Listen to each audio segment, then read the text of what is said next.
All right, so what is our theme of the week today, Laura? Our theme of the week is, what is the weather like in June in New Zealand? So that's right. So June, it's a really great time to travel in New Zealand if you can, withstand the weather that June can throw at you. But it comes with a lot of benefits. Traveling in New Zealand in June is quite fantastic. You get a very low crowd. You can book everything basically last minute. And most of the main activities in New Zealand are still open. And you'll get pretty much all the hiking track to yourself. So it's not the warmest month, it's not the driest month, but you can still have an amazing time in New Zealand as long as you're prepared. And this is what we're going to do in this video. We are going to help you prepare for what New Zealand brings to you in June weather-wise. So yeah, stay tuned and let's get started. All right, everybody. So what we're going to be doing today is that we're going to be starting with some travel tips for visiting New Zealand in June. And to do so, I'm going to pass you on to the beautiful Laura. Okay, our first tip on the list is because of the weather, it's likely to be a lot of rainfall in June, also a lot of snow, especially in the high alpine areas. It's a good idea to always make sure you have a look at the road status. That's the Conditions. Conditions. Look at the road conditions before you set off. So yeah, before you're going over maybe an alpine environment or basically anywhere in New Zealand, because nowadays there's getting a lot more rain. There may be landslips that close roads, for example. So always check on the New Zealand Transport Agency website before setting off on a big road trip, or before setting off anywhere on the road, basically, just to make sure that the roads are indeed open for you and safe to travel.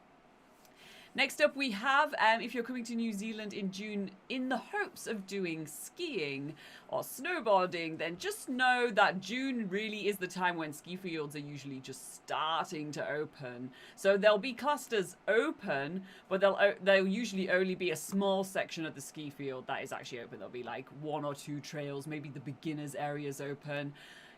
And also, yeah, the opening dates tend to not be towards the end of June. So if you were coming for a ski trip, well, maybe I would highly recommend to actually hold that off until August or September is usually the best time for skiing in New Zealand. But on the positive side, June is a really quiet month for traveling in New Zealand, so for both international and domestic visitors. So when it comes to making your bookings for transport, accommodation, activities, it's highly unlikely that they're going to be fully booked. So it means that you can plan your trip a little more, a little more last minute, be a bit more spontaneous with some of the things that you do. So that's one of the benefits of traveling in June, which is during the low season in New Zealand. Also, if you're wanting to rent a vehicle, then June is a really great time to find some of those winter deals. It's one of the cheapest times of the year to rent vehicles, whether that's cars or camper vans. So that's another positive of traveling in June. And then finally, while some of the the hiking trails and the great walks of New Zealand, if you're planning on doing some of those, just note that some of them going into the more extreme alpine environments might not always be safe to do in June, so be sure to always look at the weather, see what the conditions are like before you're setting off, and obviously be prepared for changing conditions if you're hiking. But note that there's loads of alternative walks that you can do. For instance, if you're doing, say, you wanted to do the Tongariro crossing, but there's snow on the Tongariro crossing, it's not safe to do in June, then there's really awesome alternative walks nearby, like the Tama Lakes, which is very similar to the Tongariro crossing, just doesn't go as high, so it doesn't take you into those more extreme alpine environments. So always look for alternatives. And yeah, so as Laura was saying, right now it's the end of May, right? And we literally just come back from a trip and we've done a few hikes and a few walks, and we had to move some things around to try to kind of avoid some bad weather conditions that were coming our ways. But we also had, literally the day after, absolutely stunning weather. Beautiful weather, yeah. So exactly. It could be very changeable. Indeed. So let's go over some typical temperatures in June, and Laura is going to head to the map as I'm telling you that the first week of June is also going to be the first week of the winter season in New Zealand. Therefore, the temperatures are going to majorly start dropping, so be prepared. Oh, it's actually... It's a bit low, isn't it? It's a bit low. Or maybe you'll be tall today, Laura. Well yeah, hey. There you go. Ooh, let's see how long we can get Laura to squat. So I'm going to take my sweet time in telling you the temperature in New Zealand in the month of June. So let's begin with the northern New Zealand, which include Northland, Auckland, home of the Sky Tower, and beautiful Tauranga. The average temperature in June there is 12 degrees Celsius, which is also 53 degrees Fahrenheit. Okay, so moving on to central North Island, which is Hamilton, Taupo, and Rotorua, home to all those amazing Maori shows and geothermal parks to visit. Nobody needs an introduction to this area, Robin. Move on. This is about 8 degrees Celsius, which is 46 degrees Fahrenheit. Let's introduce you to the beautiful southwest North Island, which is New Plymouth, Palmerston North, and Wellington, which, believe it or not, is not New Zealand's largest city, yet it is New Zealand's capital city. It is 9 degrees Celsius on average in the month of June, or 48 degrees Fahrenheit. In the eastern North Island, we have the beautiful city and town of Gisborne, Napier, and Werapa, which is home to the world's first sunset, or so they say.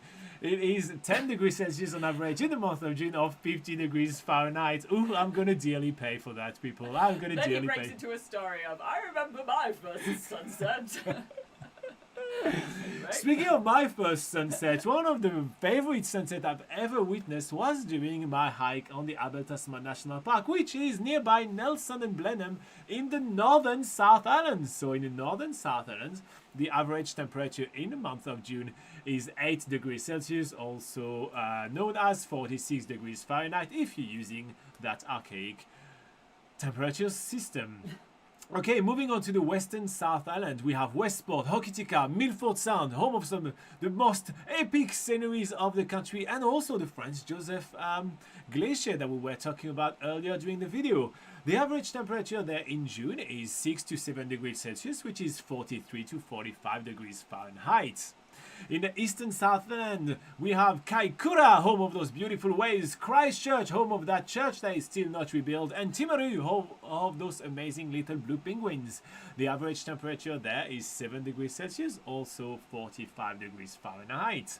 In inland South Island, we have Lake Tekapo, home of that Church of the Good Shepherd, Queenstown, home of those activities very expensive, and that food also very expensive, and Alexandra, home of where it's really beautiful in autumn. The average temperature is 2 to 4 degrees Celsius, which is 36 to 39 degrees Fahrenheit. And as Laura is almost done with her squatting, southern New Zealand, Dunedin and Invercargill, home of that amazing museum with all those cars. It's an average of 7 degrees Celsius in June, which is 45 degrees Fahrenheit.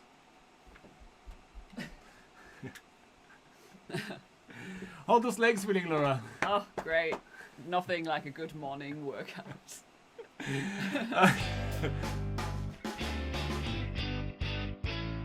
Alright, let's go over the other weather pattern that you can expect in June, and know that there is going to be shorter daylight hours when traveling in New Zealand in June, with the sun usually rising only between about 7:30 in the morning to 8:30 in the morning and setting around 8 p.m. So yeah, just to give you an idea that, you know, we're having shorter hours there. Now that Laura is prepared, let's go over some rainfalls. She has to squat again. Yes. Let's do it. Okay, let's introduce you to everything around those places yet again, as those calves are not burning enough over there. All right, ladies, put your positivity in mind. Yeah.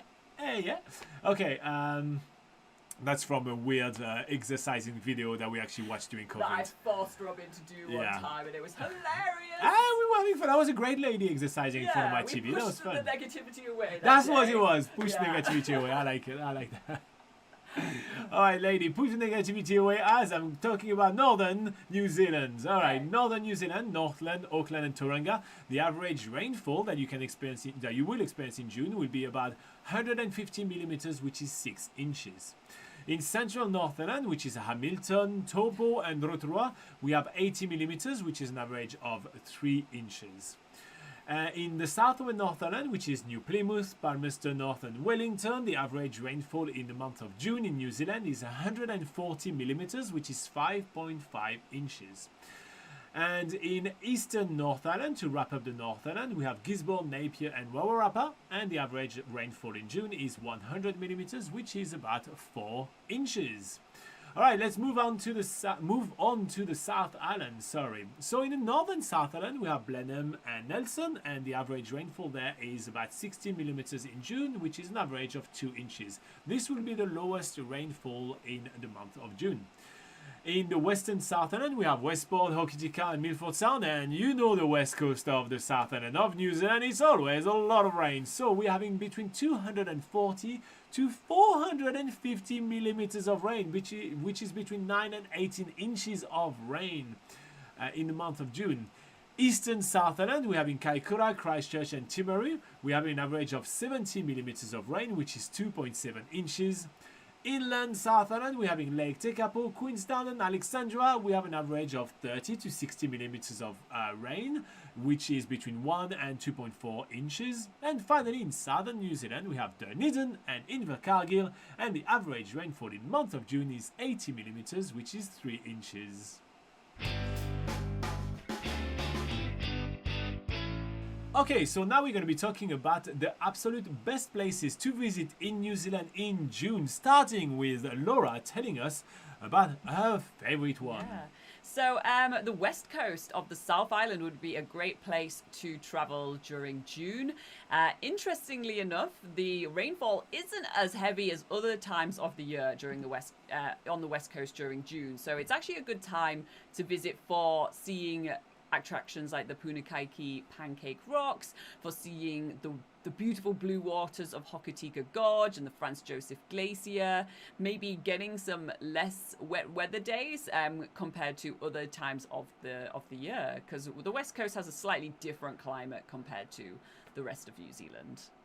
All right, so another great place to visit in New Zealand in June is the city of Wellington. So the capital city of New Zealand offers a lot of variety of activities. You've got plenty of amazing indoor activities to experience, such as the Te Papa Museum, the Waitak Studios, etc.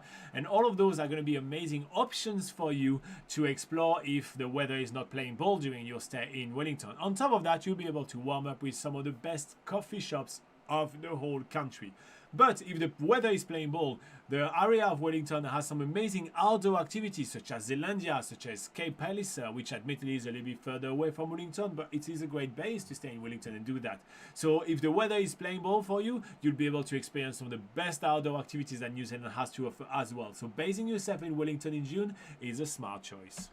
Next up, we have Rotorua. So this is one of the best cities to go to if the weather is really interchangeable. So so if you've got like a wet, cold day, then that actually enhances your experience at geothermal parks where the cold weather actually shows that steam a lot more.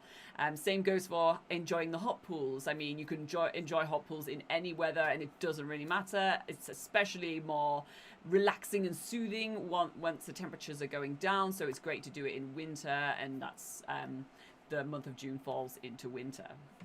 Next up on the list, we have the Tongariro National Park. Same thing, nearby the Tongariro National Park, there is the Tokanu Hot Pools if you need to warm up a little bit. But the National Park is actually home to the Mount Ruapehu ski field. And this is the first ski field to open in New Zealand. So if you want to get a taster of skiing in the Southern Hemisphere and you have to make it in New Zealand in June, then your best option will be the Mount Ruapehu ski field. Now, the way it's going to be open can vary between seasons. There is a lot of financial woes over there. So it could open in late, early, it could not open at all.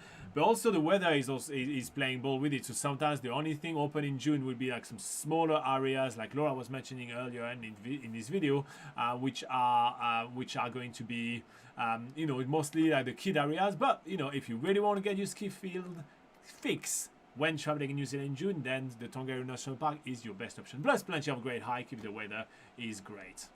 And if you're looking for some of the best sort of warmest, driest climates in June, then head to Marlborough, which has a nice warm climate, and that's why it's such a big vineyard and winery region, so that's why it's so great for that. And when you do get some of those wintry spells coming in, then you can always huddle yourself into a winery for some tastings and some foodie experiences. But when you've got some great weather, then there's a lot of amazing hikes and walks to go check out. So what you're saying, Laura, is that wine tastes good in any weather. Yeah, it does. It does.